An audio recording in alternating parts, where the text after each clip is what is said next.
Bienvenidos a este conversatorio auspiciado por la Secretaría de Asuntos Laborales de ASDEM. Es un foro virtual en el cual hablaremos sobre el regreso a clases y los protocolos de bioseguridad en las instituciones educativas oficiales. Para desarrollar este foro virtual, damos la bienvenida a quienes nos acompañan en la plataforma Zoom, por medio de la cual estamos haciendo esta transmisión. Eh, Les cuento que tenemos de parte de la Junta Directiva a Nevardo Alzate, a Lina Osorio y a Gustavo Jiménez. Bienvenidos a ellos.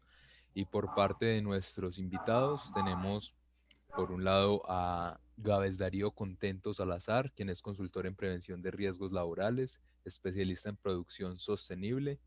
Tenemos al abogado Carlos Fernando Muñoz, quien es asesor jurídico de ASDEM. Y tenemos a Martín Felipe Uribe, quien es rector y de una institución educativa, para ser más exactos, la institución educativa rural Benigno Mena González de San Jerónimo. Él también nos va a estar acompañando para que abordemos desde distintas aristas, desde distintos puntos, este, digamos, este asunto que hoy nos compete al sector educativo, no solamente de Medellín, sino de Colombia, incluso del mundo. Entonces, doy la bienvenida a ellos. Espero que podamos hacer un gran conversatorio y que también se lo disfruten mucho nuestros espectadores, que creo que están esperando desde hace ratico la continuación de esta charla que tuvimos el jueves pasado. Entonces, bienvenidos. Sin más preámbulos, le doy la entrada de una vez al abogado Carlos Fernando Muñoz, quien nos va a hacer una introducción sobre lo que tratamos en el programa pasado, la transmisión pasada, y cómo lo podemos empatar con este asunto del regreso a clases y los protocolos de bioseguridad en las instituciones educativas. Buenas tardes, abogado.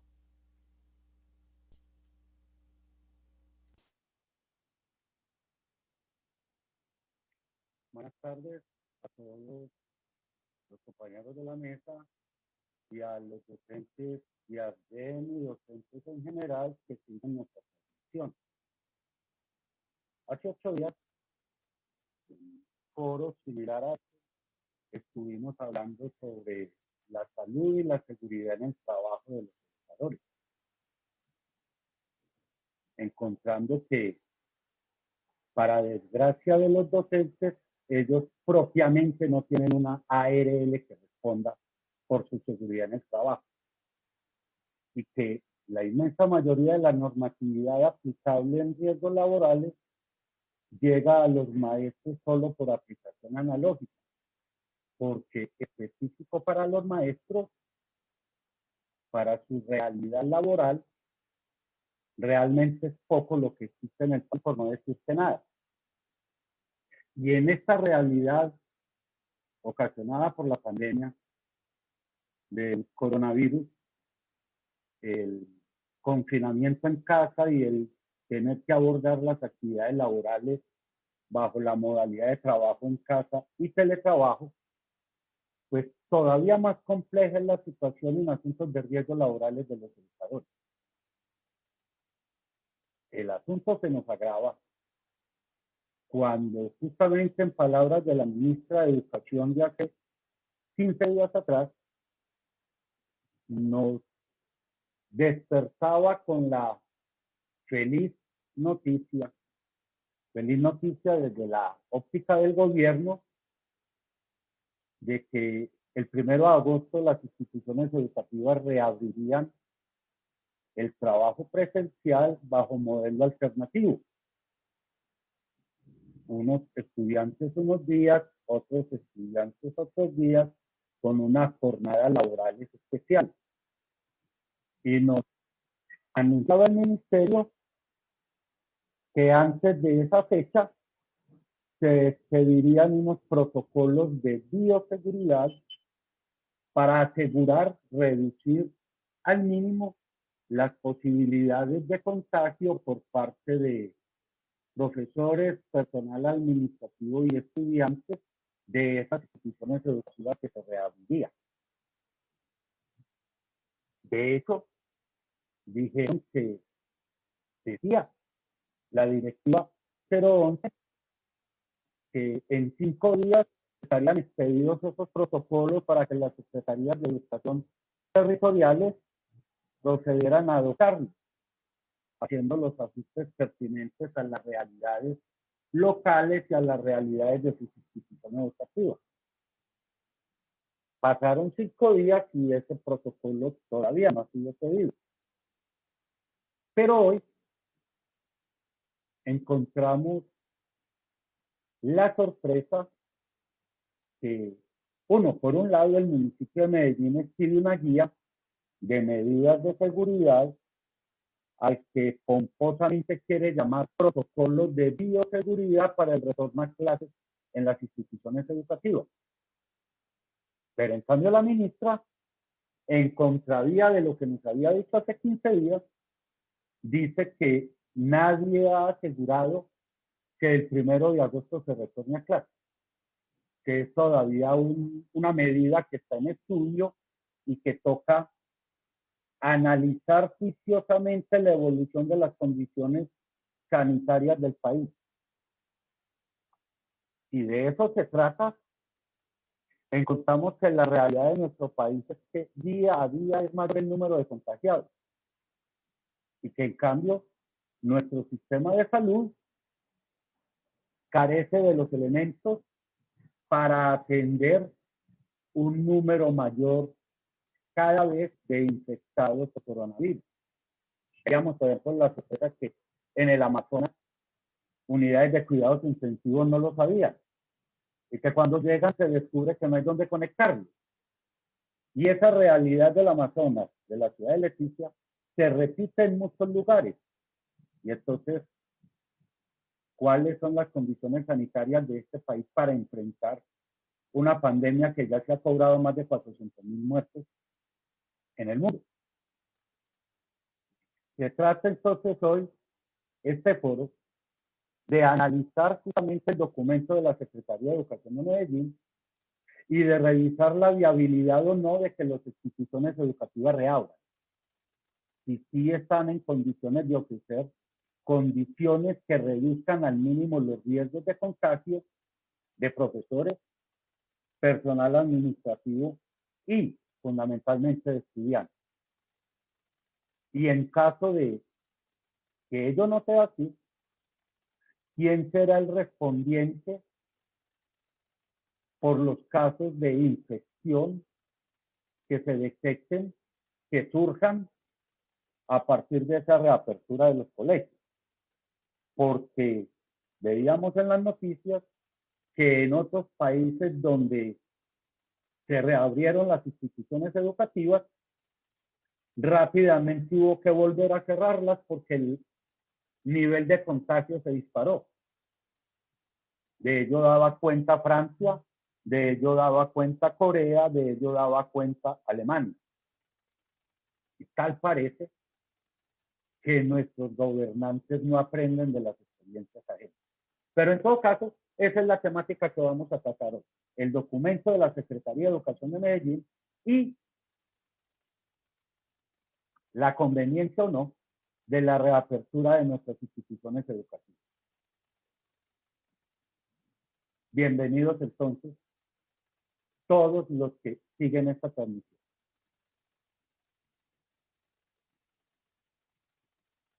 Dejo ahí.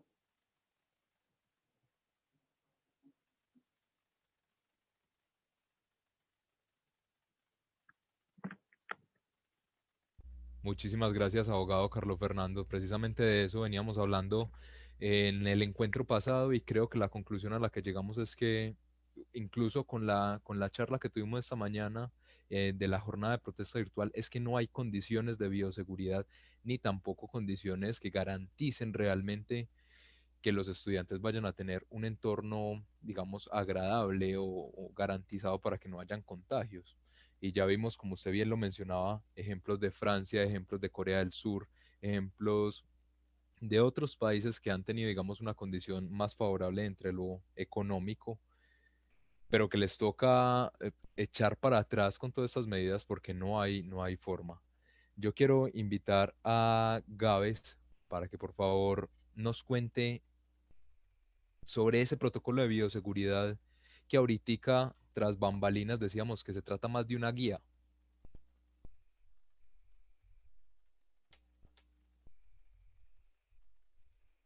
Gracias, Pablo. Buena tarde para todos. Bueno, dando continuidad a lo que Pablo refería y lo que Carlos Fernando dice como síntesis la semana pasada, nosotros debatimos de que el único protocolo que se acercaba realmente a las condiciones de cómo se estructura realmente un documento guía como estos era la resolución número 666 emitida el 24 de abril del año 2020. Sin embargo, como lo decía Carlos Fernando, pues tenemos un documento mal llamado Protocolo de Bioseguridad emitido por la Secretaría de Educación que realmente obedece a una guía. Entonces, lo primero que yo los quiero invitar a ustedes a que de manera referente bajen por Google la citada resolución 666 de abril 24 del 2020. Dicho documento plantea un anexo técnico con una estructura muy clara de 7 puntos, los cuales nos acercan para el sector privado de los colombianos, diferentes a las otras actividades económicas que ya fueron reguladas, como el sector construcción, el sector salud.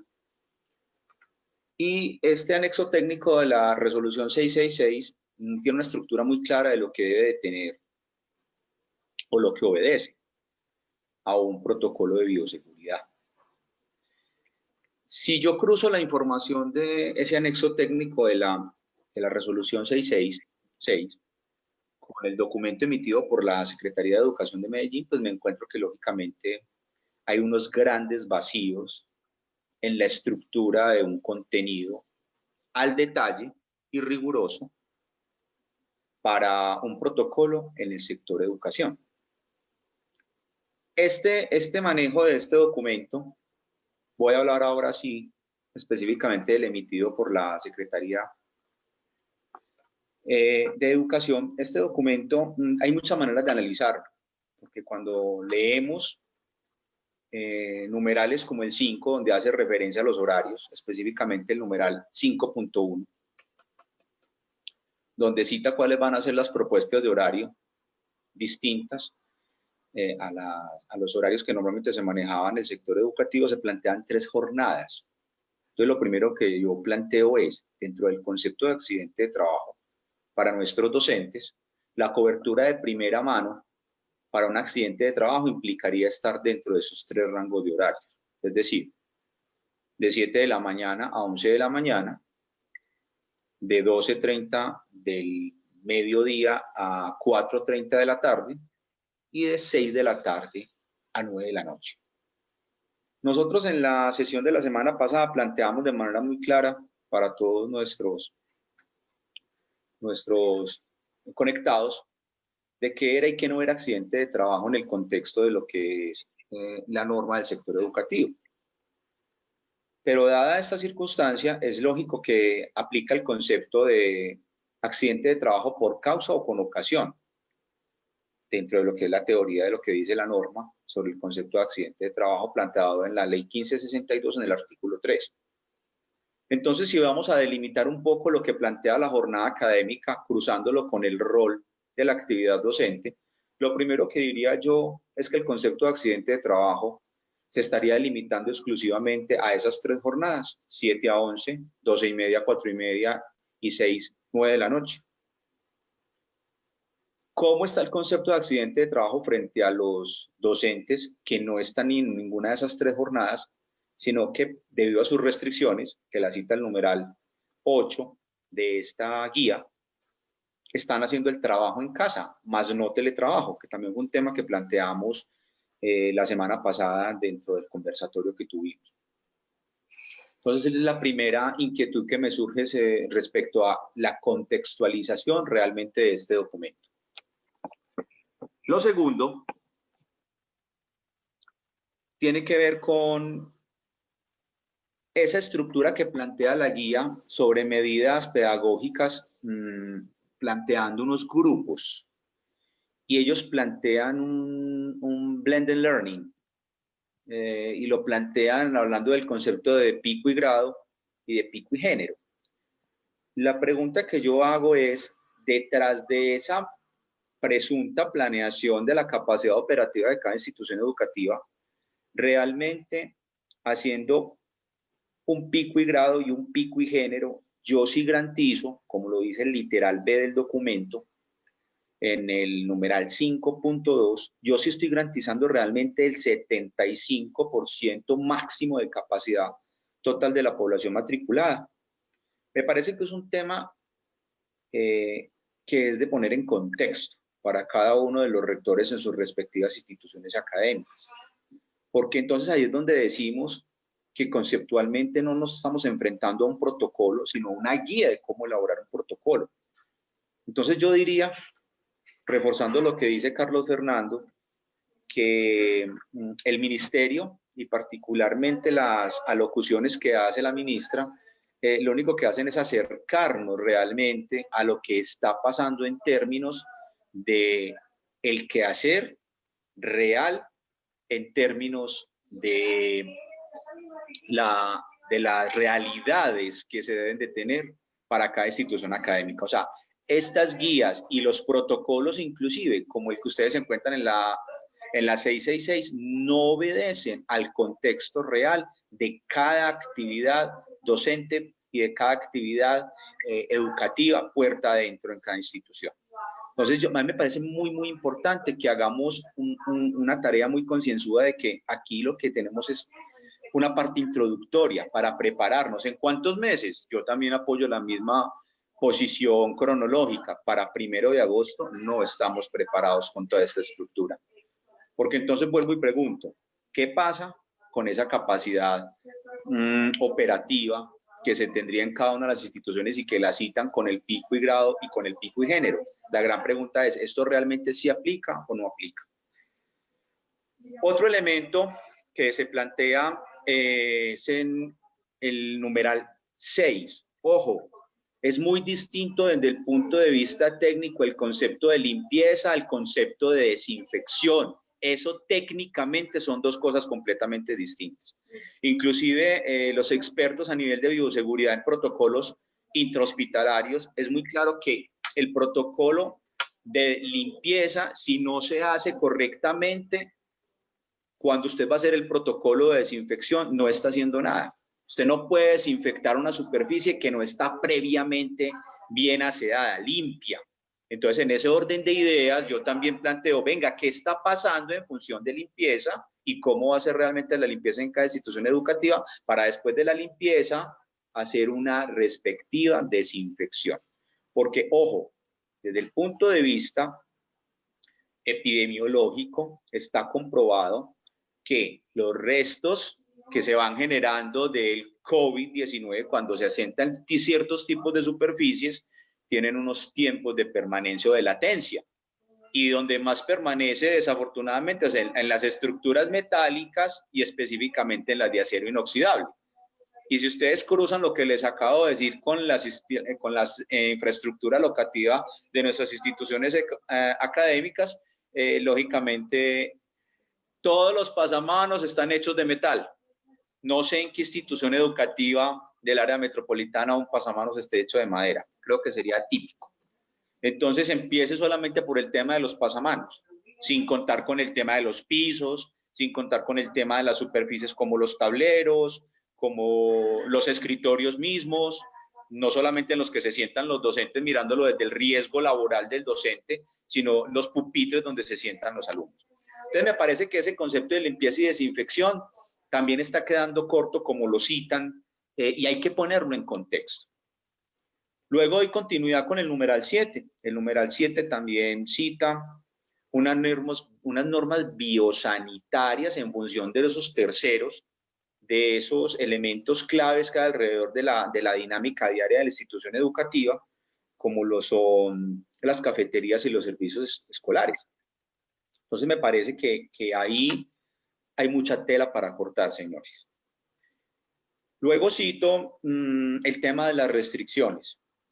Y lo cito en función del rol docente, porque yo quiero saber si de manera clara hay una cifra unificada a nivel de la Secretaría de Educación de cuántos son los educadores nuestros que se encuentran bajo ese fuero que plantea pues precisamente epidemiológicamente las restricciones. Es decir, yo tengo claro, y si me pega a mí como rector, vea, es que yo dentro de las medidas excepcionales que tengo para la prestación del servicio presencial, tengo un riesgo cardiovascular, tengo una enfermedad relacionada con el sistema inmunológico, tengo una enfermedad relacionada con el sistema pulmonar que es de carácter crónico, o ahí se abre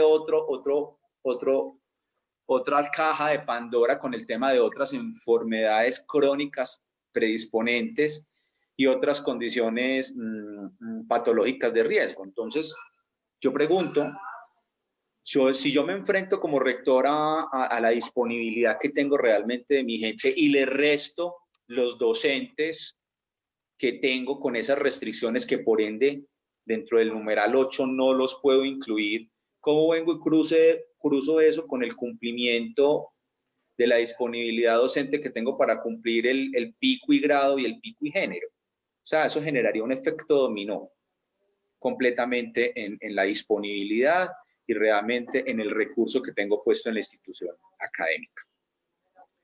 Y finalmente, pues hay unos protocolos que todos conocemos en los anexos que son muy tímidos.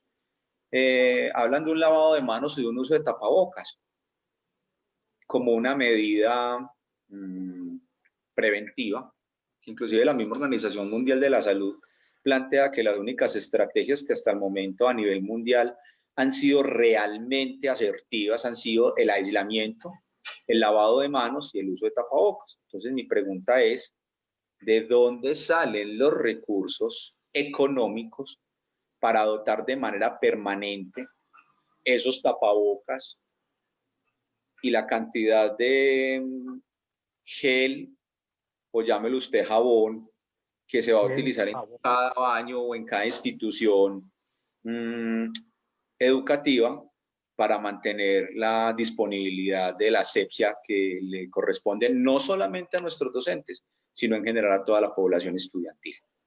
Entonces a mí me parece que simplemente plantear los anexos como el deber ser no escoger, sáquele copia, imprímalo al 150% y empapele toda la entrada del baño, y usted va a entrar al baño y no hay papel, o no hay gel, o no están las condiciones mínimas de limpieza y de desinfección para poder garantizar esa bioseguridad. Entonces me parece que esa guía tiene un trasfondo completamente técnico y presupuestal. Eso es básicamente lo que yo quiero que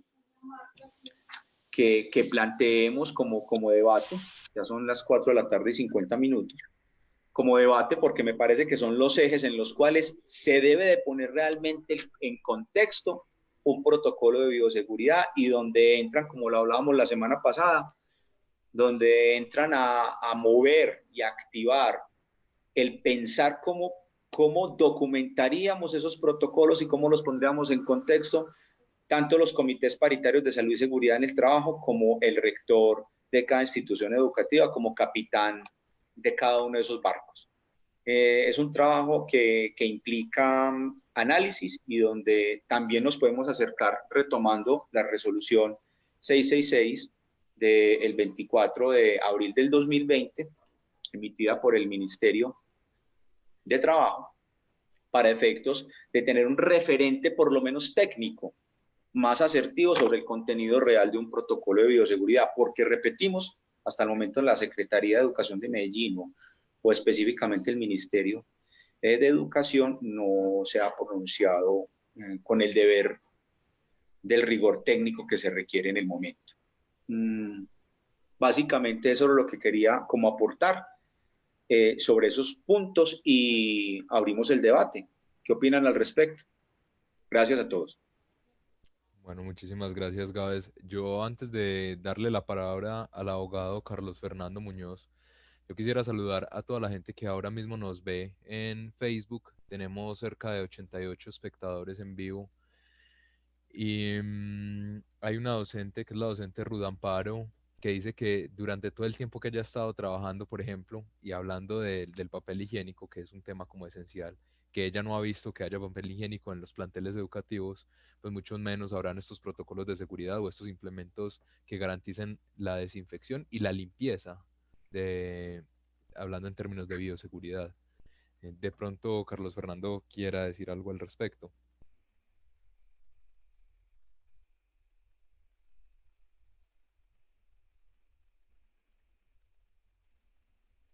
Sí, mire, es que recogiendo justamente las últimas palabras de Gaby, Ministerio de Educación viene bailando con su posición. Diría yo en la misma lógica de su presidente Duque, que nos decía que no se prolongaría el aislamiento, nos lo repetía durante semana y media, y 2 días después dictaba medida ampliando el aislamiento.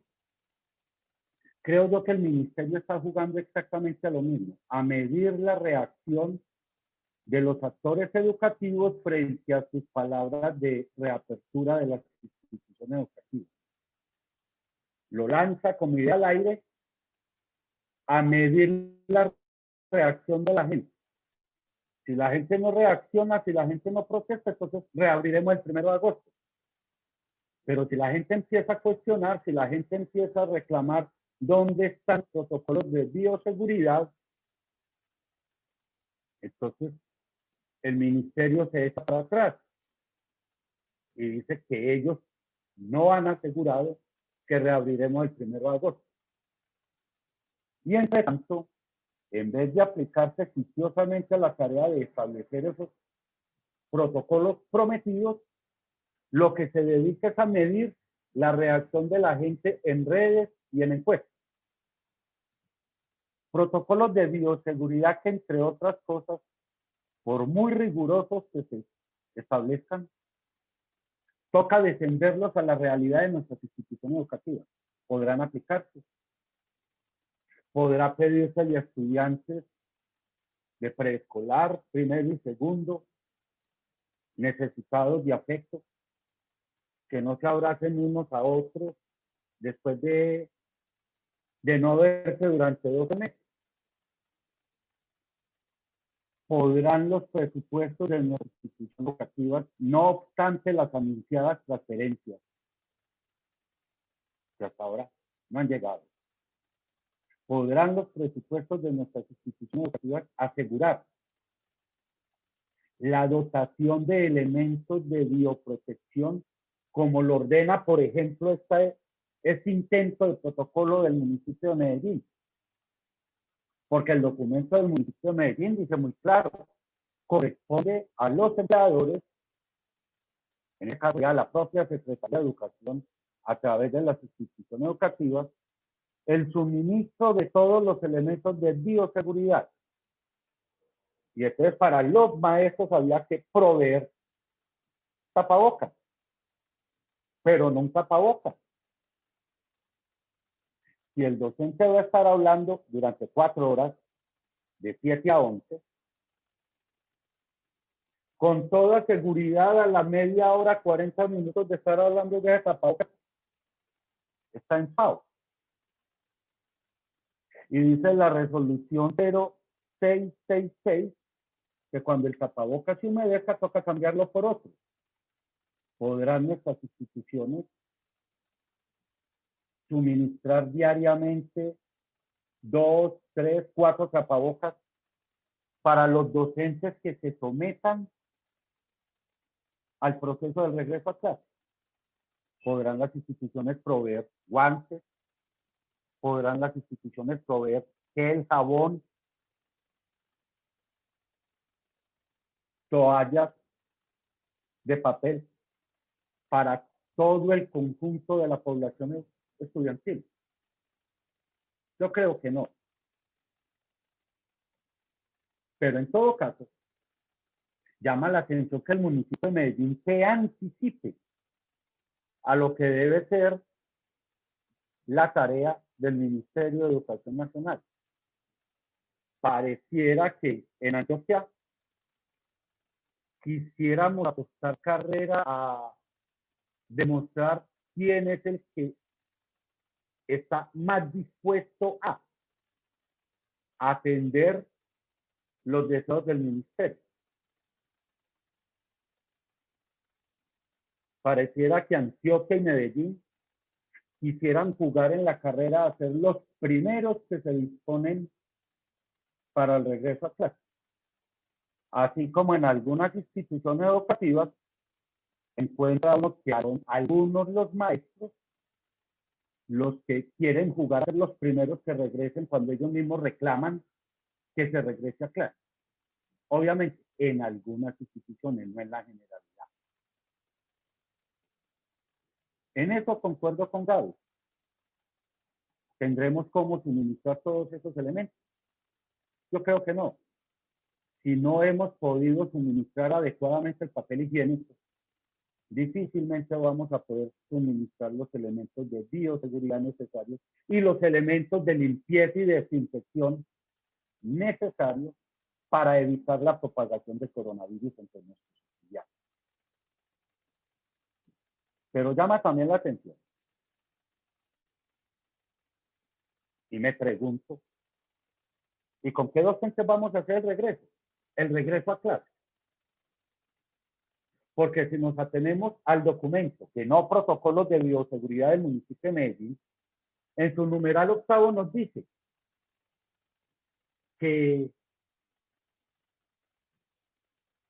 se excepcionan entre el personal docente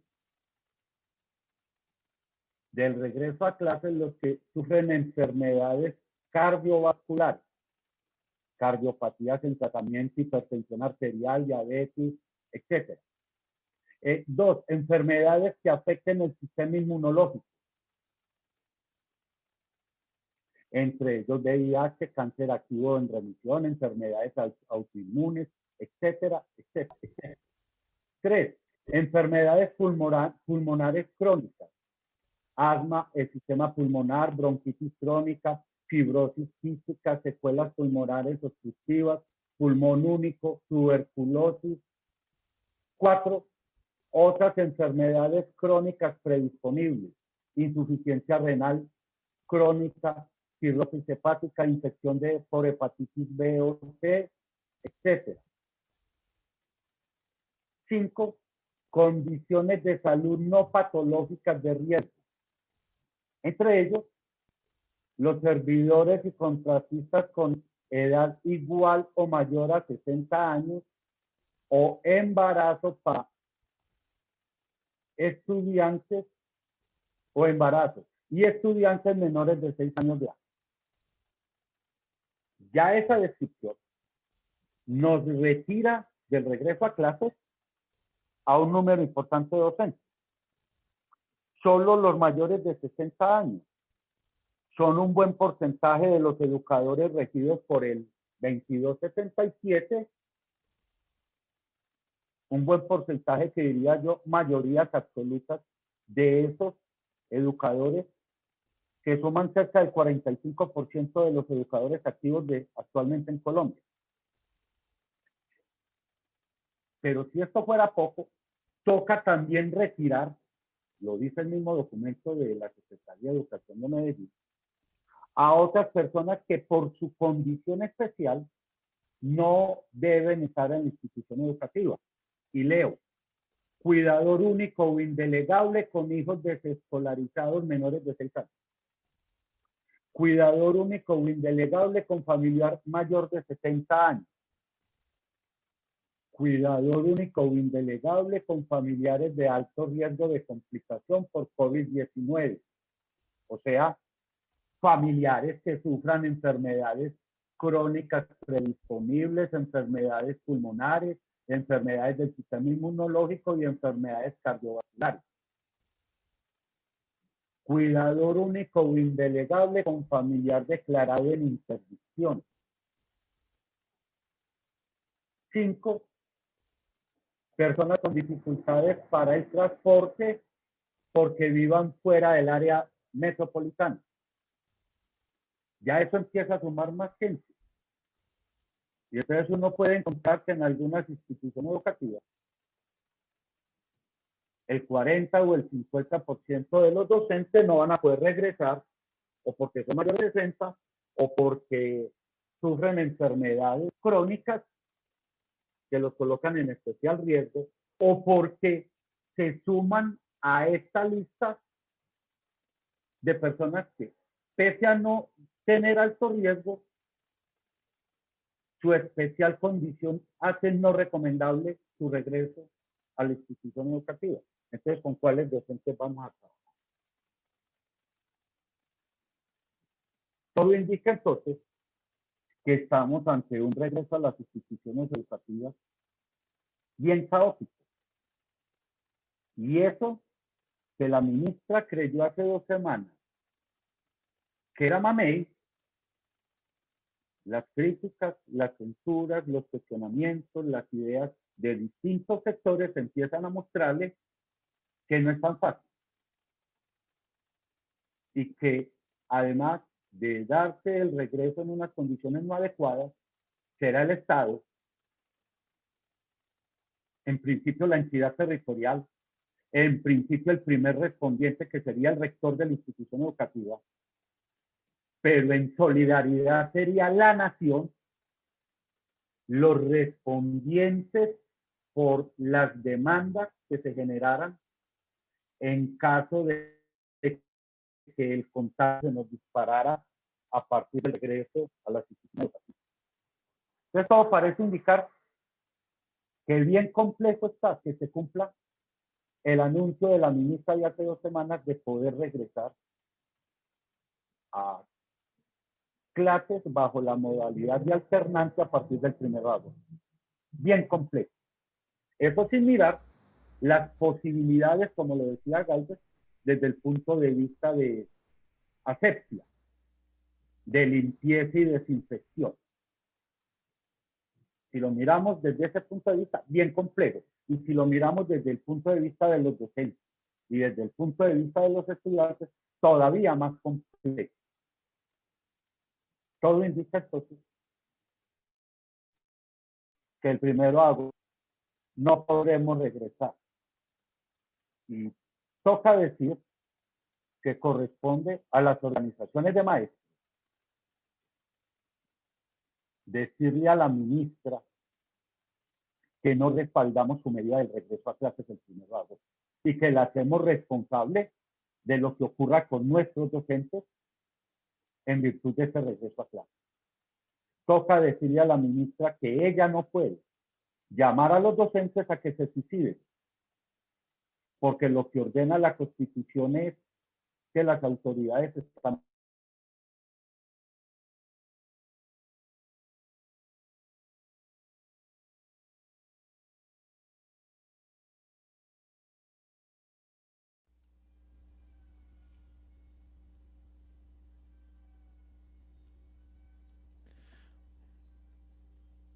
Bueno, sumado a lo que... abogado Carlos Hernández, ¿ya terminaste? No.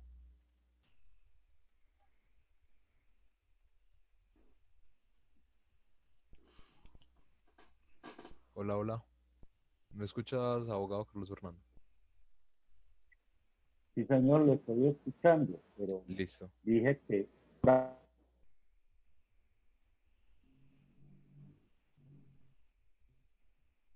Ok, entonces, sumado yo creo que a eso que el abogado nos expone, que nos venía exponiendo, no sé Sí, si... señor.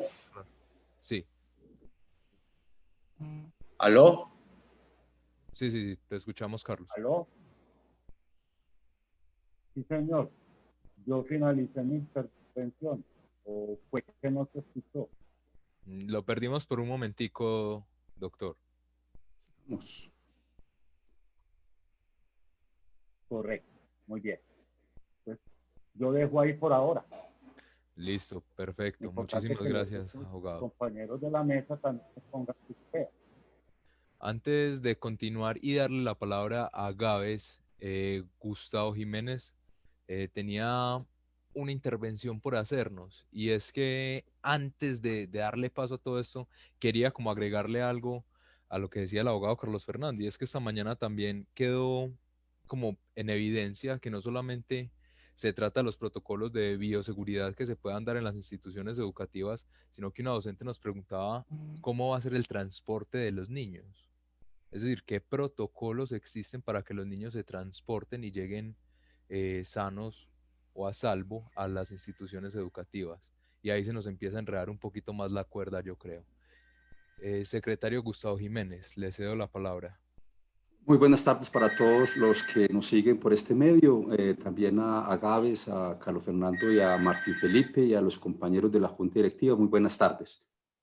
Bueno, esta mañana y desde la semana pasada en el programa anterior venimos planteando y esta mañana pues en los conversatorios que pudimos tener, como ya decía Gávez y Carlos Fernando, no hay condiciones.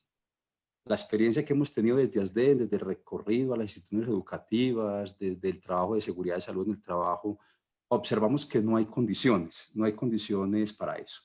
Quiero retomar el tema que Carlos Fernando planteaba finalizando, y es que, ¿cuál es el papel entonces de las organizaciones sindicales? Y ahí es lo que yo quiero referirme. Ya está pues claro que el protocolo no es suficiente, de que no hay condiciones. Bueno, quiero plantear entonces que como organización sindical, nosotros, ASDEN, la Junta Directiva, vamos a centrar una posición escrita frente a Secretaría de Educación. Estamos invitando a las otras organizaciones hermanas, a USDIDEA, ADEA, ADIDA, pues para que conjuntamente podamos expresar el rechazo del llamamiento a clases presenciales que nos está haciendo la ministra de Educación y en especial también la Secretaría de Educación. Hipotéticamente que se diera el regreso a clase, yo sí quisiera que Carlos Fernando posteriormente nos dijera si un maestro se niega a ir al colegio, a la institución, porque no existe el protocolo de bioseguridad, entonces, ¿qué elementos tendría para que vamos también dándole pistas a los maestros por si eso se llegara a presentar? Porque al día de hoy encontramos que algunos rectores están obligando a ir a las instituciones a los maestros para entrega de talleres, para recibir talleres e incluso pues para que hagan otras actividades dentro de las instituciones. Nuestra posición es que mientras no hayan condiciones de bioseguridad, nosotros no vamos a regresar a las instituciones educativas. Pero observa uno que la ministra de Educación pues le tira la papa caliente a las secretarías de Educación y estas a su vez a los rectores. La pregunta uno sería, ¿existen los recursos financieros para los implementos de aseo y desinfección como hablaba Gávez? El otro elemento es, se convierte también en una situación compleja para los rectores poder, digamos, mirar digamos, el historial de los maestros que tienen restricciones. Eso se convertiría pues en una situación muy compleja y máximo cuando se está hablando de una alternancia y un pico y género y un pico y clase. Eso va a, digamos, a generar una situación muy difícil en la parte organizativa de calendarios y cómo hacer con estos niños y jóvenes.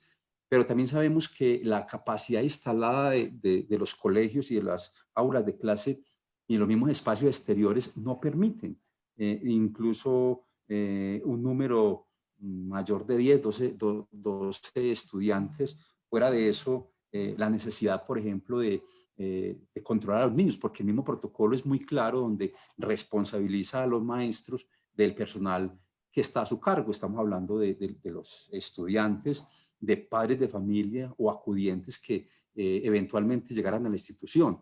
Esa situación pone en evidencia de que realmente no, bueno, y lo otro es que los maestros tendríamos que estar capacitados en el tema de bioseguridad para capacitar a los jóvenes también. Eso genera pues una situación muy compleja. Por eso la posición de ASDEN de la Junta es un rechazo al regreso a clases en condiciones no favorables. Ya lo expuesto, desde esta mañana veníamos conversando de que todos los maestros que trabajamos en estos centros estos centros laborales no cuentan con esa condiciones de bioseguridad. Es importante entonces que las organizaciones sindicales conjuntamente pues tengamos una posición unificada. Por eso hoy nos acompaña el rector de una institución educativa, integrante de USDIDEA, en el cual nos va a compartir también un poco, digamos, sus criterios, sus, digamos, conclusiones. Por eso me gustaría, Juan Pablo, que le diéramos el paso al rector a continuación y también, o miremos si hay algunas preguntas de algunos maestros que quieran, hacemos un corte para que escuchemos a los maestros esta parte y ya escuchamos, digamos, el concepto o, digamos, la posición de los directivos docentes para que podamos, digamos, como hacer una conversación más fluida entre los que estamos acá en la mesa con la participación de quienes nos están escuchando.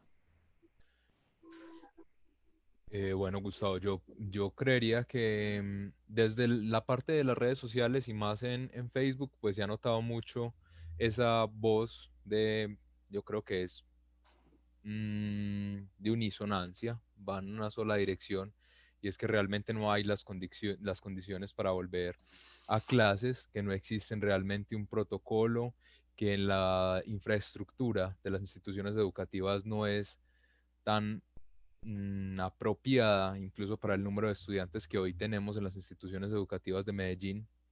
Van por ese lado. Me parece como de alguna forma llamativa la pregunta que hace la profesora Ángela María Sánchez, que dice: buenas tardes, si un padre de familia se niega a enviar a su hijo, ¿qué pasaría con el año de ese estudiante? ¿Se le ofrecería educación virtual o esto incide en su promoción? Muchas gracias. La profesora Diana Calderón pregunta también cómo se trabajaría de manera paralela mientras estamos en las aulas y con los estudiantes que están en las casas. Esas son como las dos preguntas que yo creo que vale la pena como tener ahí en el tintero e irlas respondiendo de alguna forma.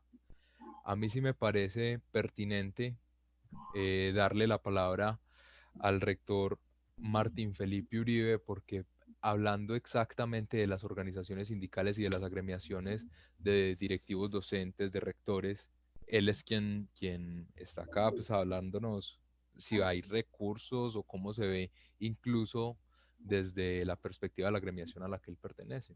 Entonces, bienvenido Martín Felipe. Bueno, muy buenas tardes para todas y para todos. Muchas gracias pues ASDEM por la invitación que le hacen al Centro de Investigaciones de USDIDEA para que compartamos lo que hemos venido un grupo de investigadores del centro analizando con este retorno a clases.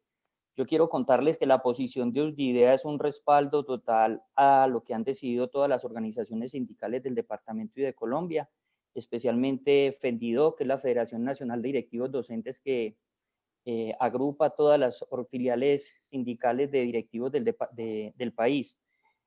Vale la pena precisar varias cosas por lo que esto está generando en un país bien polarizado políticamente con relación a la medida de la ministra y a la medida que están tomando los sindicatos. Lo primero es aclarar que nosotros no estamos en una campaña de oposición al gobierno, no, porque seríamos ciegos pensar que si al gobierno le va bien con las medidas, seríamos ciegos desconocer que al país le va bien. Lo que estamos tomando es posición académica y con base científica en una invitación que nos están haciendo, que consideramos que para el momento es inoportuna e improcedente. No entendemos cuál es la necesidad del gobierno de querer mostrar en sus estadísticas un retorno a las escuelas bajo una figura de alternancia.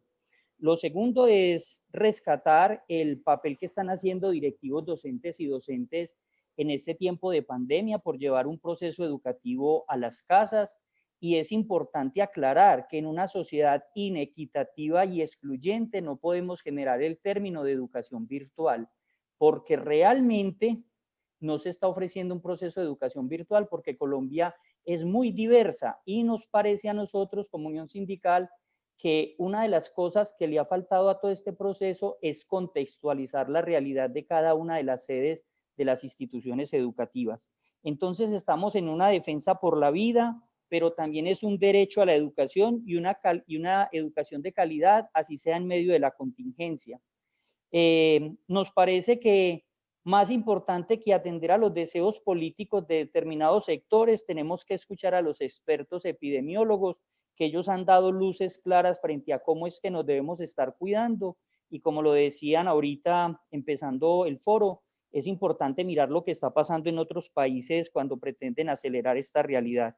También tenemos que ser claros que nuestra posición no es un capricho o una imposición de protesta, sino que estamos cuidando nuestras comunidades educativas, cuidando nuestros maestros, cuidando nuestros chicos. Si bien las estadísticas dicen que hasta ahora en Colombia los niños son una población de bajo contagio, recuerden que ha sido bajo un confinamiento excesivo.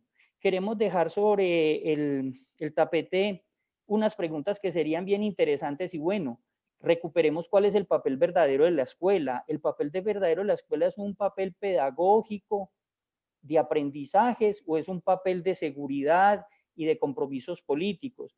Y en esa medida también pensar cuál es el papel verdadero de las maestras y los maestros, porque no podemos exponerlos a lo que seguimos considerando que no es un tiempo pertinente.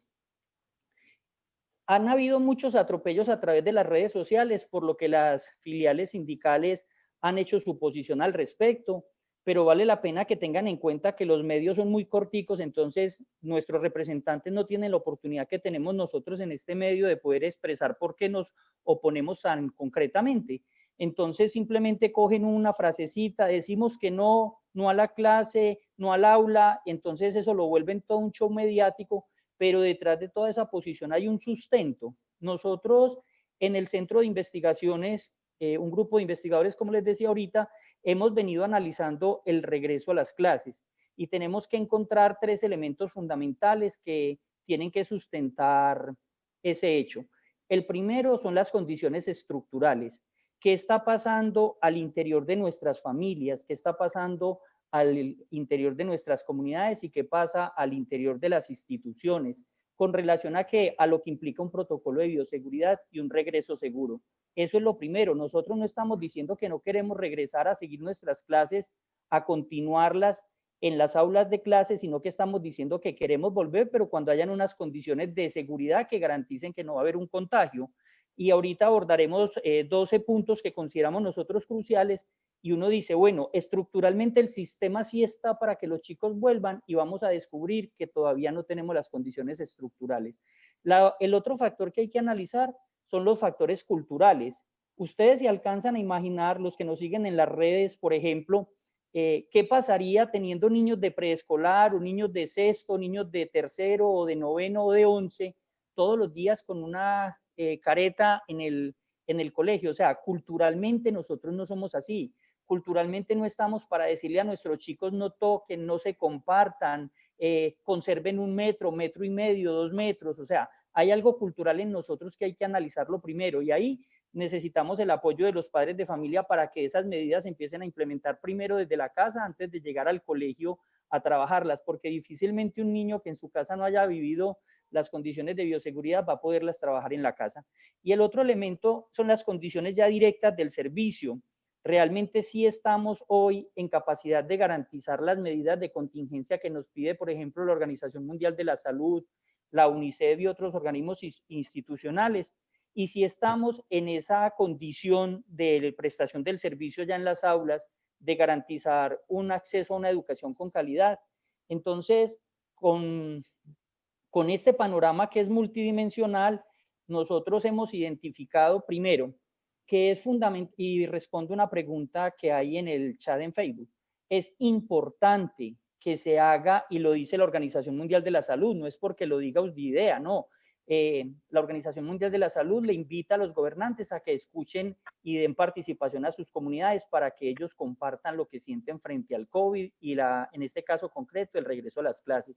Entonces nosotros estamos proponiendo una ruta y en esa primera ruta es eso, es un concepto de percepción. Bueno, qué importante que los municipios, como lo está haciendo ahora un municipio del occidente de Antioquia, qué importante que los municipios le pregunten a su gente cuál es la percepción frente al regreso a clase.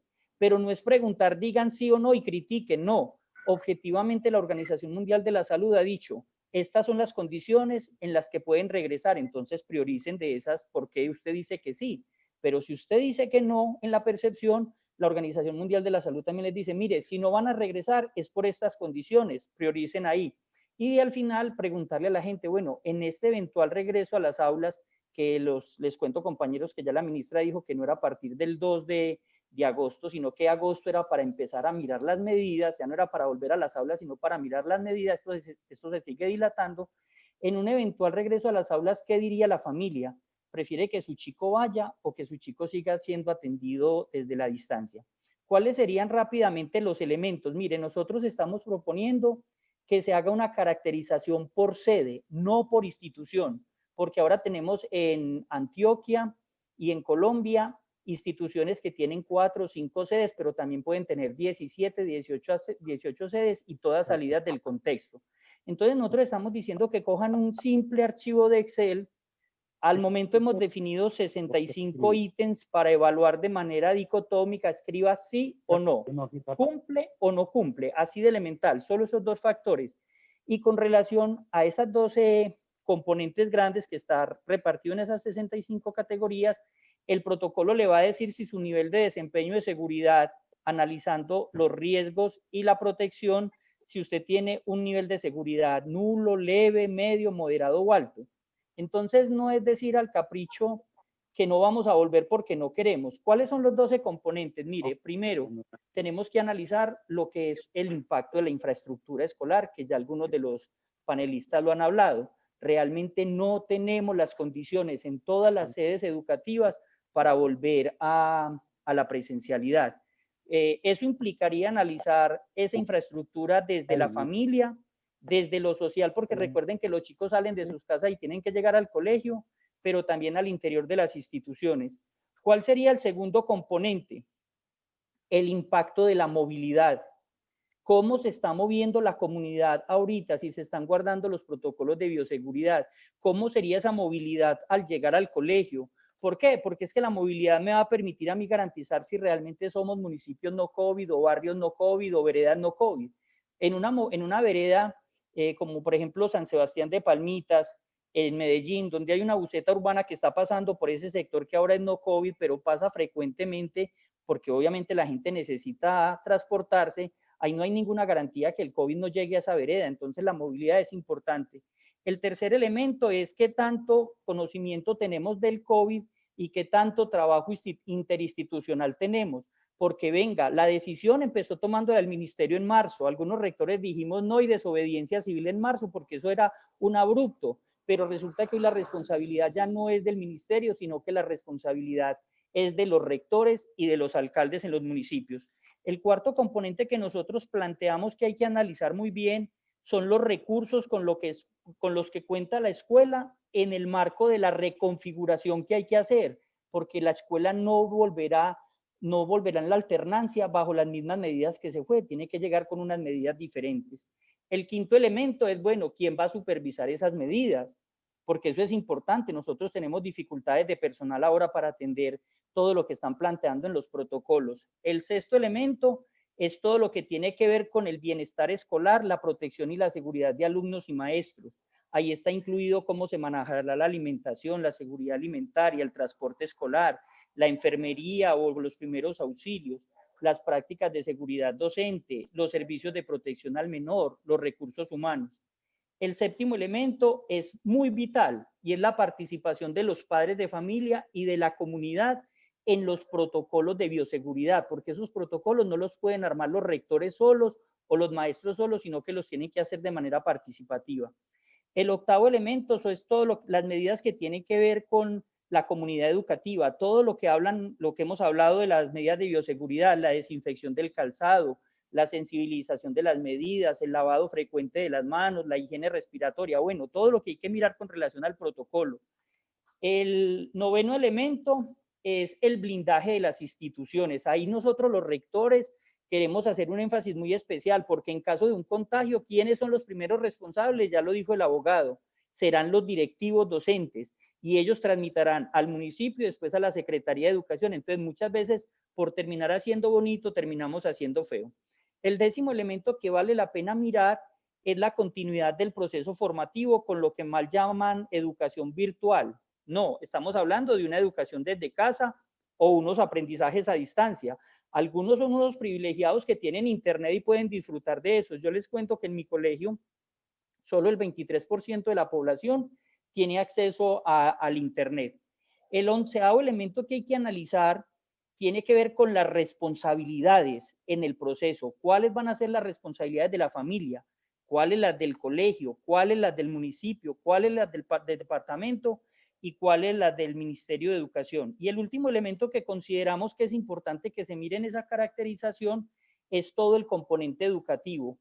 ¿Qué tanto conocemos del COVID, de su influencia, de las medidas que se van a tomar en el colegio? Porque realmente esto no es un juego. Regresar a las aulas no es solamente decirles móntense en el transporte escolar. Yo le hago una pregunta al municipio de Medellín. ¿Ellos tendrán la capacidad de garantizar un alumno por silla y tener transporte para todos los alumnos del municipio solo para que vayan a estudiar? Este trabajo que estamos haciendo lo hemos venido haciendo con un enfoque que la Organización Mundial de la Salud plantea, el enfoque basado en riesgos. Entonces nos parece que es muy importante que las instituciones hagan esa caracterización juiciosa, porque eso, aparte que les va a permitir medir el nivel de seguridad ante el posible retorno, les va a conocer cuáles son los elementos del protocolo de bioseguridad, que no es solamente tapabocas y lavarnos las manos, son muchos los elementos que contemplan.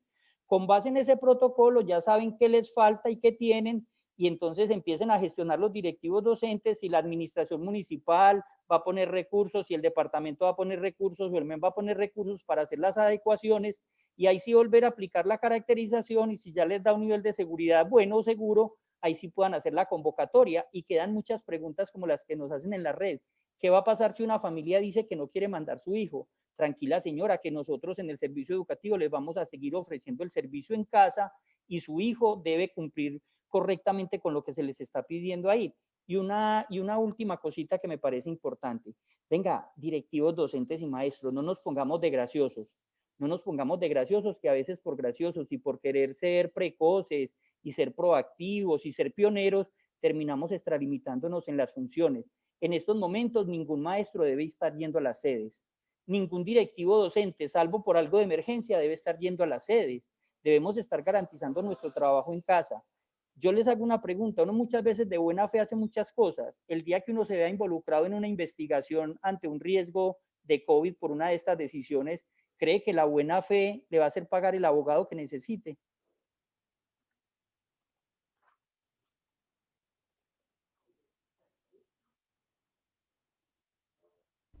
Muchísimas gracias, rector Martín Felipe, por esa intervención. Desde hace rato Gades nos estaba pidiendo una intervención, entonces le cedo la palabra para que nos cuente a ver qué es lo que nos tiene por decir. Adelante, Gades. Gracias, Martín. En sincronía a lo que yo quería comentar, yo quería plantear que lo que nosotros queremos escuchar realmente de parte del ministerio, y por ende que esa información baje a las secretarías, que hablemos de unas etapas o de unas fases, y que dentro de esas fases hablamos de una fase 0, que sería la fase 0 de caracterización, como tú la citas, precisamente con unos elementos.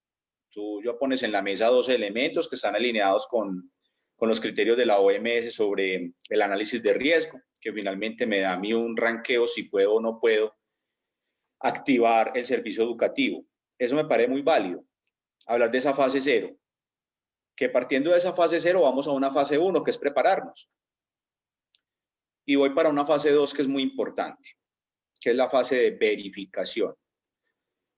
Voy a evocar lo que hacen las secretarías, los entes de vigilancia y control, como es la Secretaría de Salud, cuando va a hacer apertura de un negocio de comidas rápidas.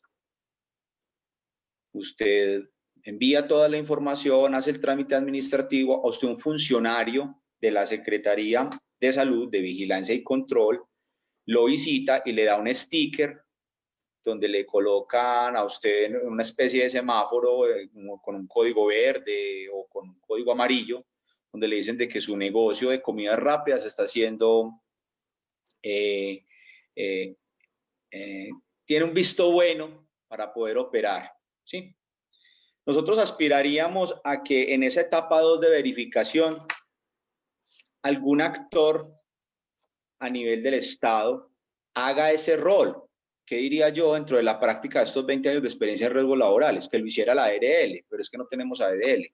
Tiene que haber un ente de vigilancia y control de que esa etapa 0 que plantea Martín de caracterización y esa etapa 1 hayan caminado y hayan llegado a un punto de equilibrio en el cual yo pueda ofrecer el servicio educativo. Entonces, llámese que funcionario de la misma Secretaría de Salud, trabajando en convenio con la Secretaría de Educación, o que la Secretaría de Educación oferte con una entidad competente, con unos profesionales competentes para hacer estos recorridos por las instituciones educativas, y ellos de manera autónoma, independiente, neutral y con carácter y rigor técnico y epidemiológico, pues nos den ese visto bueno, nos den ese sticker amarillo o ese sticker verde en nuestras instituciones educativas, y a partir de eso venga la tercera etapa, que sería la etapa de regreso a clase.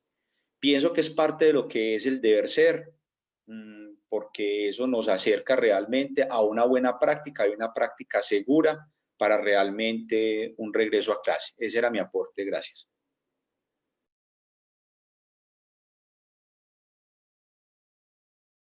Listo, Gabs, muchísimas gracias por ese aporte.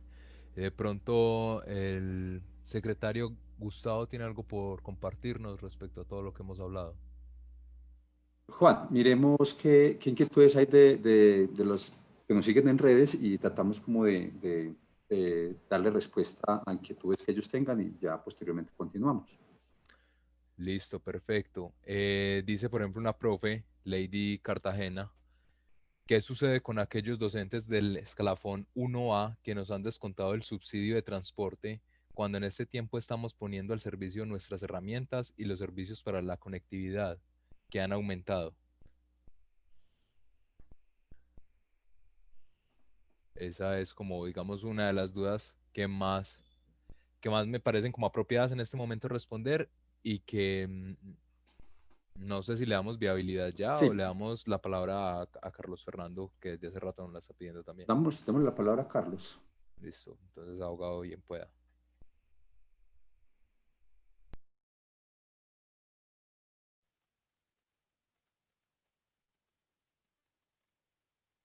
Sí, mire, respondiendo a la profesora Lady en su inquietud del auxilio de transporte, pues habría que señalar como idea primera el auxilio de transporte consagrado en la ley 59. Se paga a quienes tienen que hacer desplazamientos superiores a 900 metros desde su residencia al sitio de trabajo. Obviamente en el teletrabajo, en el trabajo desde casa, en el trabajo en la distancia, el docente no está haciendo ningún desplazamiento. Y no solo el docente, cualquier trabajador. Eso habilita entonces a los empleadores, como ocurrió con los maestros, a que se suspenda el pago del auxilio de transporte. Ahora bien, el día de ayer o antier, el gobierno nacional expidió el decreto 771, un decreto de carácter legislativo, un decreto en el marco de la emergencia. Aunque toca decir, la emergencia fue prorrogada desde el 6 de mayo por 30 días. Entonces, en principio iba hasta el 5 de junio. Sin embargo, pese a que ya el periodo de la emergencia económica venció, el gobierno expide decretos posteriores a ese 5 de junio, amparado en una emergencia que ya no existe. El decreto 771, por fortuna, lo expidieron 2 días antes de que venciera la declaratoria de emergencia, en el cual se establece que el auxilio de transporte se pagará a todos los que ganan menos de 2 salarios mínimos legales mensuales, pero no como auxilio de transporte, sino como auxilio de conectividad. En consecuencia, a los docentes que les han dejado de pagar durante 3 meses, el auxilio de transporte, pues les vendrá retroactivo, pero ya no como auxilio de transporte, sino como auxilio de conectividad, justamente para asegurar el pago de los servicios de Internet en virtud de los cuales se están trabajando. Entonces creo que con eso resolvemos la inquietud de Lady y de muchos otros docentes, no solo de la ciudad de Medellín, sino de todo el país, que se encuentran en el grado 1A del escalafón. Pregunto a otra docente, bueno, ¿y qué hacemos con los docentes que van a trabajar, pero encuentran que, obviamente, en virtud del documento de la Secretaría de Educación, no encuentran todos los estudiantes en el colegio? Lo que le está pidiendo el documento a ese maestro es que trabaje el doble, que trabaje 2 veces. Que vaya y sirva clases, que el documento de Secretaría de Educación las plantea como prioritarias en aquellas materias en donde se tienen que trabajar talleres, ejercicios, laboratorios, etcétera.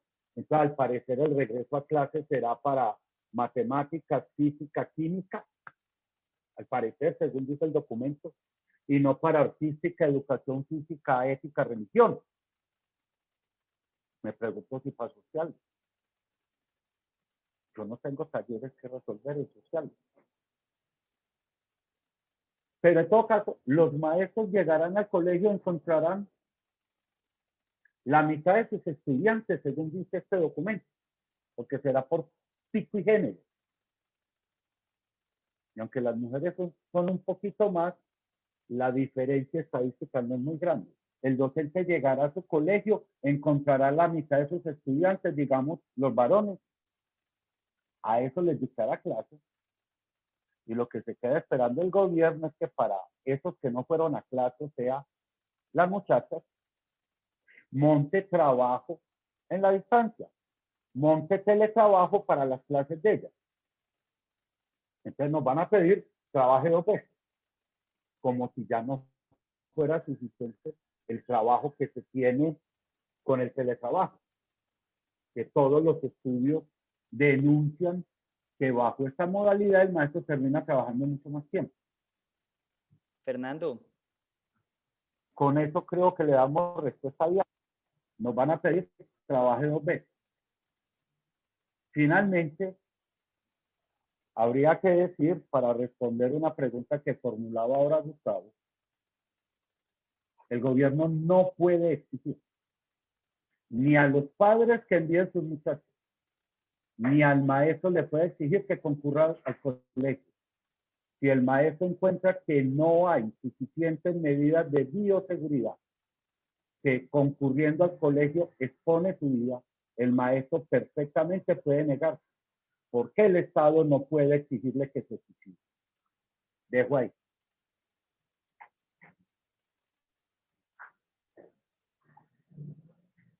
Sí, creo que el rector Martín quería agregar algo más al respecto.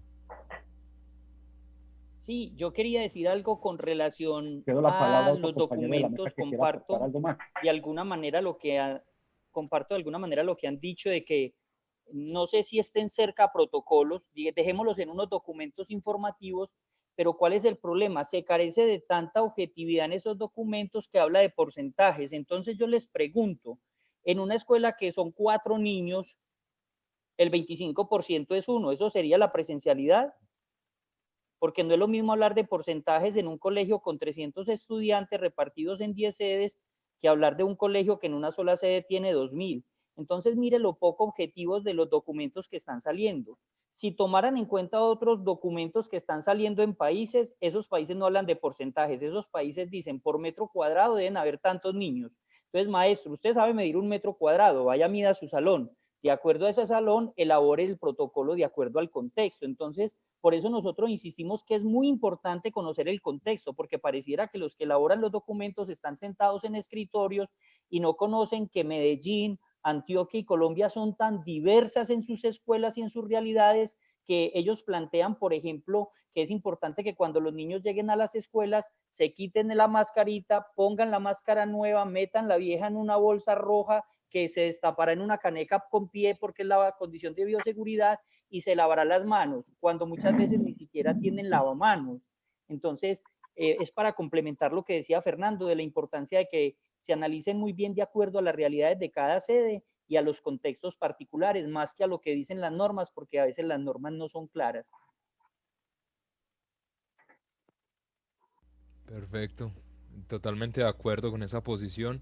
Y yo creo que si aquí, por ejemplo, Gustavo, ¿tienes algo por agregar? Porque creo que tengo una pregunta muy No, buena dale que nos Juan hace el con las profe. preguntas. Dale Juan con Listo. las preguntas que ya, importante que respondamos ya porque el tiempo nos va agotando y no queremos pues que los que nos siguen en redes queden con inquietudes que nosotros pues, de pronto podamos resolver. Listo. Hay un profe que usa de nickname de usuario en Facebook por un sueño. Y él lo que nos está preguntando hace un ratico es si un rector decidiera regresar e hiciera firmar a los padres de familia un, entre comillas, acuerdo de retorno voluntario para evitar una demanda a la institución, ¿ese acuerdo tendría algún valor legal o el padre igual puede demandar? Esa es una pregunta para Carlos Fernando.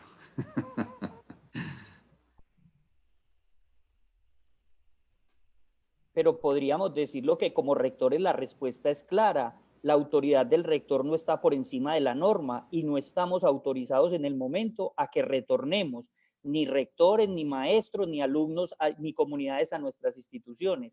Pero creo que Correcto. Carlos Fernando tendrá la valoración jurídica.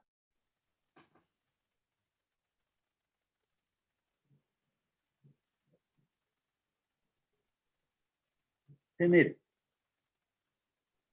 no es solo un rector poniendo a firmar documentos. Nosotros. Es un rector o una institución educativa, porque el colegio no lo administra solo el rector, lo hace el rector con un equipo directivo. Encuentro unos rectores pretendiendo poner clases a sus maestros a las 4, 5, 6 de la tarde cuando sus docentes laboran en la mañana. Y la respuesta cuando el docente protesta es que primero es la responsabilidad con el Estado. Y si no está de acuerdo, entonces renuncie. Y eso claramente es un acoso laboral. Eso es una clara extralimitación de funciones. El tiempo libre del maestro es sagrado, goza de protección constitucional, entonces el rector no puede estar asignando tareas más allá de la jornada exigida en la institución, como primera medida. Segundo, somos un país que pretendemos censurar las trampas que se cometen arriba en el alto gobierno, pero nosotros pretendemos hacer trampitas menores en el diario acontecer. Y una de esas trampitas sería, por ejemplo, lo que pregunta el docente. Si el docente pone, si el rector pone a firmar a los padres de familia de que están de acuerdo. No, es que la medida de reapertura del colegio la toma el rector según las instrucciones del Ministerio de Educación Nacional en la Directiva 11. Es el rector quien tiene que evaluar si el colegio cumple o no con las medidas de bioseguridad. Los padres de familia no adoptan decisiones de ese tipo, las adopta el rector. Entonces el documentico, que claramente podría entrar a demostrarse que es una trampa, carece de valor legal, porque mañana o pasado mañana que le resultara un estudiante infectado, mañana o pasado mañana que le resultara un profesor infectado, él sería el primer respondiente a nivel legal. ¿Ya? Y el documento espurio no lo salvaría de ninguna responsabilidad.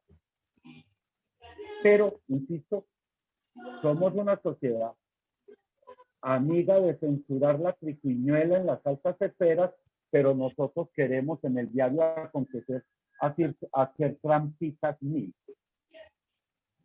Y eso los rectores deben empezar a tenerlo muy claro. no solo los rectores, sino también los maestros, porque en ocasiones son los mismos maestros los que están presionando a la institución educativa para que se reabra, como si desconocieran la gravedad de la pandemia que está enfrentando el mundo, para la cual, como se decía ahora, no hay medicamentos de cura. Doctor Carlos Fernando, tenemos una interferencia en el sonido. Yo creo que es preciso como de pronto reiniciar el sonido a ver qué se la podemos solucionar. No, sigue sonando maluco. Bueno, Juan. Bueno, me dicen por interno que de pronto Nevardo quisiera hacer una intervención. Quería contarnos algo en este breve tiempito que tenemos ya para ir cerrando este conversatorio. Gracias, Juan Pablo, y gracias de antemano a los ponentes que han estado en la mesa principal dirigiendo esta sesión sumamente importante. Completamente de acuerdo con todas las intervenciones. De pronto, pues, acudiendo a una particularidad, y era la que enunciaba de pronto Gustavo al empezar a intervenir en su segunda sesión, y es en el sentido de que incluso en el momento hay muchos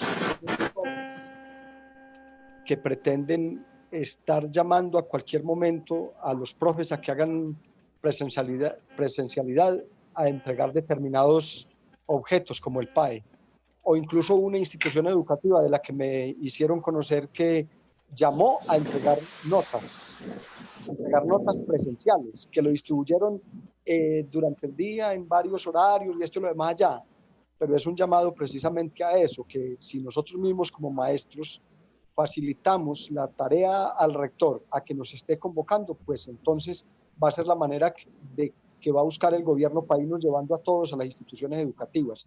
Y de pronto rematando también con la última intervención en la que pregunta la profe con respecto al rector que supuestamente pretenda que se le firme un acuerdo por parte de la comunidad educativa. Creo que la acudió muy bien Carlos Fernando cuando habló del consejo directivo. Y ahí es precisamente el llamado a que seamos conscientes en que en cada contexto es donde en determinado momento hay que determinar efectivamente en qué nivel se está, en qué condiciones se está, si efectivamente hay todas las garantías de bioseguridad para el regreso a estudiar, y que de seguro no va a ser este año. Entonces el llamado, pues, como para no alargar mucho, es que precisamente en estos momentos no favorezcamos esa posibilidad de que nos estén llamando y que el rector dice, no, es que Secretaría de Educación te dio permiso.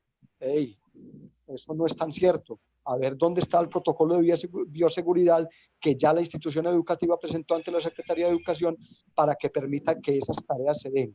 Eso de pronto hay que llamar mucho a que nuestros profes sean también muy conscientes y que lean, se instruyan, escuchen todos estos debates que hacemos precisamente para que tengan una orientación concreta a seguir y no sean ellos mismos quienes contribuyan a que se genere condiciones inseguras en las que vayan a cumplir funciones laborales que no están permitidas.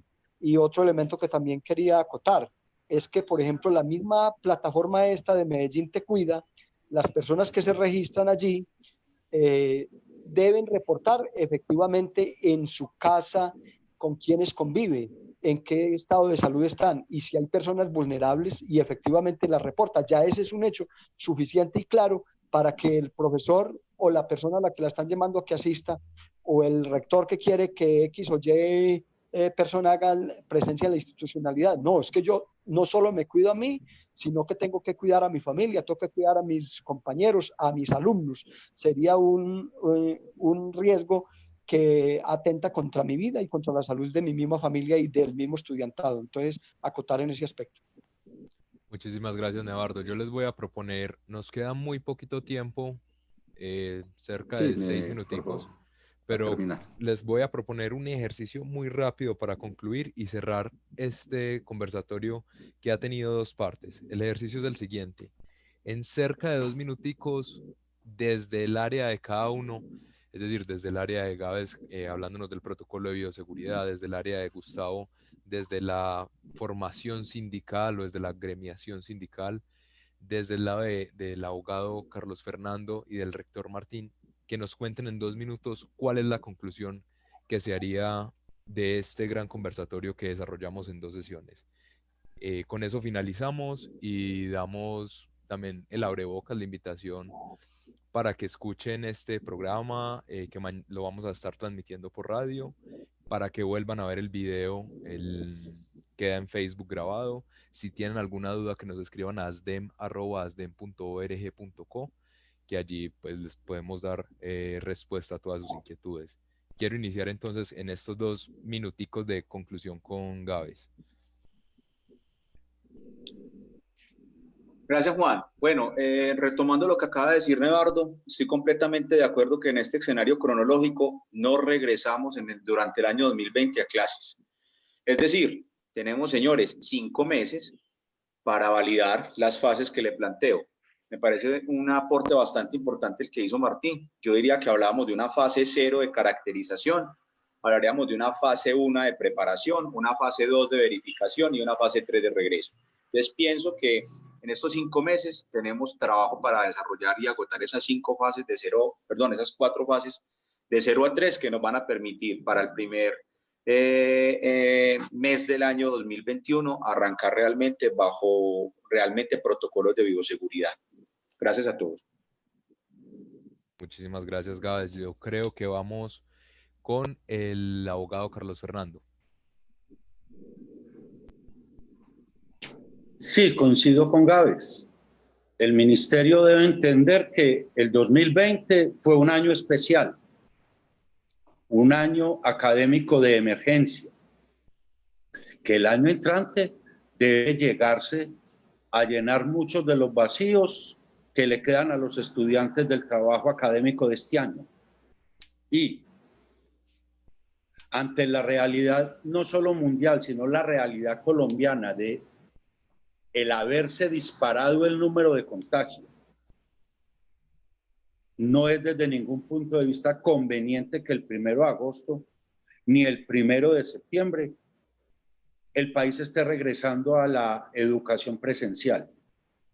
Por más protocolos de bioseguridad que se expidan, toca mirar la realidad de nuestras instituciones educativas, de sus presupuestos, la realidad de nuestros estudiantes, y ciertamente los exponemos a un foco enorme de contagios. Foco enorme que no podemos permitir, porque cada vida es importante, cada vida que se pueda salvar, hay que hacer todo lo que haya que hacer por salvarla. Entonces yo creo que este año no debemos estar regresando a clases presenciales, salvo que la curva se caiga y se caiga a niveles casi cercanos a cero. Muchísimas gracias, abogado. A propósito de la parte jurídica de ASDEM, dejamos también la cuñita de que en la página de asdem.org.co estamos desarrollando un sitio en el que van a poder encontrar conceptos, formatos, normativas, van a encontrar un montón de herramientas para que estén como también pendientes de eso. Le cedo la palabra al rector Martín y luego a Gustavo para que cerremos este conversatorio. Bueno, lo primero es que como unión sindical seguimos reafirmando que es importante que reconozcamos los contextos. En esa medida, creemos que es importante reconocer que en estos momentos hay unas nuevas formas de llegar a los chicos y a las chicas en sus casas. Pedimos que por favor no generalicen con virtualidad porque en Colombia son muy poquitos los colegios que están trabajando con la virtualidad, pero nos parece importante que se valoren los nuevos aprendizajes. Entonces creemos que realmente si alguien hace los procesos que los maestros están orientando, no tienen por qué tener temor a perder, al contrario. Esta generación está ganando cosas que nunca antes las habíamos vivido y que ojalá las otras no las vivan, y es aprender a sobrevivir a una pandemia, a valorar la vida y a cuidar la salud. Es reconocer que estamos en clase, ojo, los maestros estamos en clase, estamos hablando del regreso a las aulas. En esa medida queremos invitar a que reconozcamos el poder de la gente, el poder de la participación, que es importante contar con esa participación para montar los protocolos de bioseguridad de manera participativa, que esos protocolos deben de garantizar que cuidemos la vida y la salud y tener elementos técnicos que nos sirvan para poder decir que en una sede educativa sí se regresa si se cumple con todos los requisitos, o decir seguimos trabajando desde la casa y con aprendizajes en la distancia, pero que es importante valorar la vida por encima de todas las cosas. No podemos pensar que la escuela se creó como el espacio de la felicidad y de la valoración de la vida, y ahora por cumplir unos caprichos políticos simplemente dejemos que la vida corra riesgos y perdamos el carácter de la felicidad, que es lo más importante de la escuela. Muchísimas gracias, rector. Aprovecho también para despedirme de la audiencia que hemos tenido. Estuvimos cerca de 100 personas en vivo. Les agradecemos por acompañarnos, les agradecemos por tantos comentarios, por estar atentos a esta transmisión y esperamos finalmente que sientan más tranquilidad frente a todos estos temas que estamos debatiendo o de los que estamos conversando. Le cedo finalmente la palabra al secretario Gustavo Jiménez y de mi parte fue un honor acompañarlos también acá. Bueno, reiterarles el compromiso de ASDEN, de la Junta Directiva, con este tema de los protocolos del llamamiento de la Secretaría de Educación a clases. Como ustedes observan, estamos haciendo el ejercicio de analizar detenidamente, detalladamente y exhaustivamente esta guía de protocolo que nos hace la Secretaría de Educación para poder sentarnos con ellos a discutir por qué la Asociación Sindical ASDEN no ve conveniente el regreso a clases. Agradecemos a nuestros invitados y a todos ustedes por estar siguiéndonos en este programa. Los invitamos para dentro de 8 días a nuestro programa en el cual vamos a trabajar o vamos a hablar sobre el régimen pensional de los docentes 1278 y 2277 y la compatibilidad entre sueldo y pensión para los maestros quincenales del municipio de Medellín. Fue un placer haber estado con ustedes. Muchas gracias y hasta luego.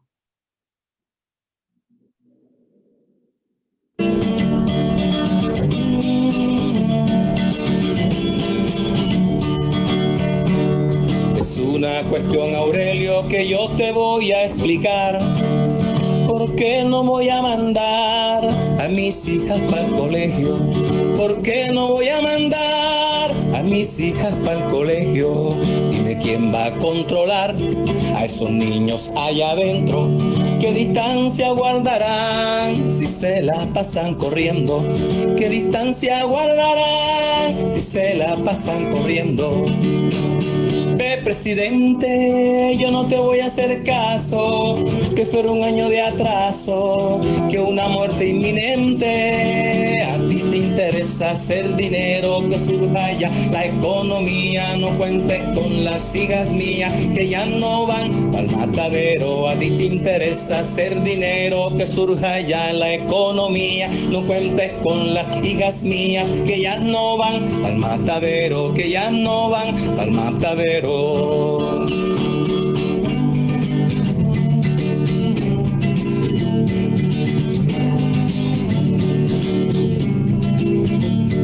De 2 metros de distancia y el tapaboca continuo. No te lo aguantas ni tú mismo, gabinete, ni tus ministros. No te lo aguantas ni tú mismo, gabinete, ni tus ministros. Porque quieres decretar el regreso al colegio. Crea nuevo cementerio, los vas a necesitar. Crea nuevo cementerio, los vas a necesitar. Allá enterrarás a tu pariente lejano, porque mis hijas y hermanos no me los vas a quitar. A ti te interesa hacer dinero, que surja ya en la economía. No cuentes con las hijas mías, que ya no van pa'l matadero. A ti te interesa hacer dinero, que surja ya en la economía. No cuentes con las hijas mías, que ya no van pa'l matadero. Ellas no van pa'l matadero, mis hijas no van pa'l matadero. Ellas no van pa'l matadero, mis hijas no van pa'l matadero. Ellas no van pa'l matadero.